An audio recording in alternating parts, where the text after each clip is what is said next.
Du haut de cette falaise du Grand Canyon du Colorado à la rivière en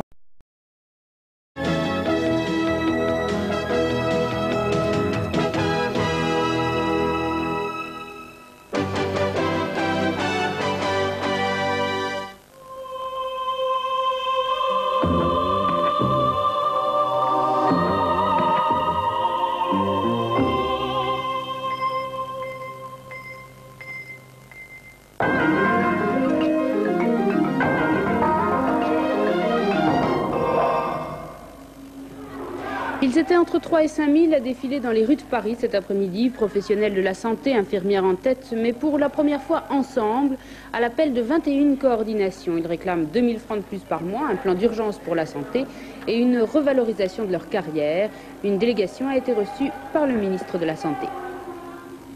Bonsoir, ça coince toujours du côté des fonctionnaires des finances, pas d'accord avec leur ministre pour 415 francs de plus par mois.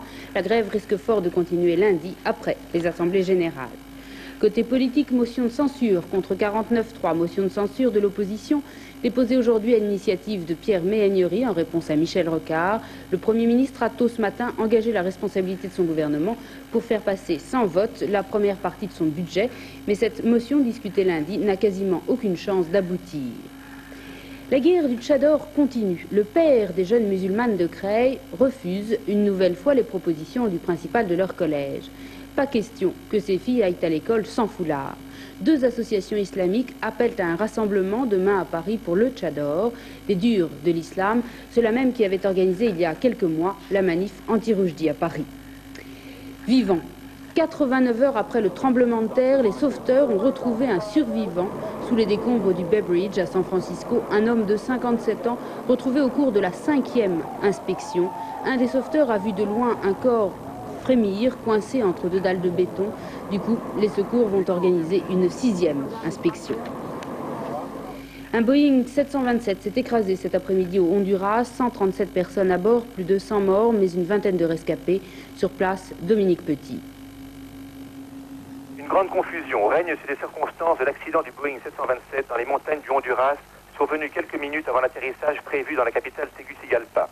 Il y avait 137 personnes à bord, dont une vingtaine seulement auraient survécu. Des versions contradictoires parviennent de la compagnie hondurienne SASA, propriétaire de l'avion, et des autorités de l'aviation civile. Une version non confirmée fait état d'une défaillance de structure. Une partie du toit de l'appareil se serait détachée pendant la phase d'approche. Le pilote aurait alors effectué un atterrissage forcé dans cette zone escarpée et balayée par les vents. Aucune confirmation n'a pu être obtenue. Un vent très violent soufflait au moment de l'accident dans le véritable cirque montagneux qui entoure Tegucigalpa. Les pistes d'atterrissage y sont réputées très difficiles d'accès et un débat agite depuis des années le monde politique de ce petit pays sur la nécessité de construire un nouvel aéroport.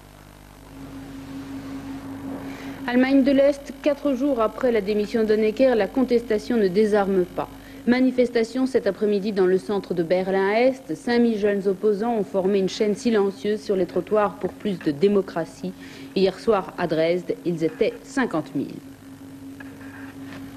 Météo, les prévisions de Jean-Pascal Attu. UAP, plus de 30 000 personnes à votre service. Numéro 1 oblige. Notre anticyclone opère essentiellement sur le sud et l'est, alors que le nord de la France continue de subir les méfaits d'une dépression qui glisse sur l'Europe du Nord. Aussi, demain matin, toutes les régions situées au nord d'une ligne Nantes-Strasbourg connaîtront un temps maussade, avec des risques de pluie sur les côtes de la Manche. Le vent de sud-ouest y soufflera fort, atteignant les 75 km/h. En revanche, partout ailleurs, la matinée sera placée sous le signe du soleil. L'après-midi, peu de changements, sinon que les nuages du matin gagneront toute la façade atlantique, mais à l'est d'une ligne Bordeaux-Strasbourg, le soleil continuera de briller ostensiblement.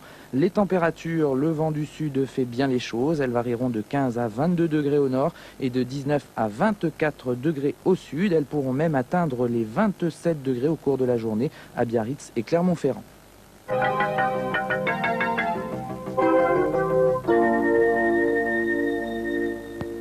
Les chiffres du samedi soir, 1, 15, 9, 17 pour les combinaisons gagnantes du tiercé et du quartet plus d'Auteuil, qui rapportent respectivement 1 783 francs et 5 809 francs 80.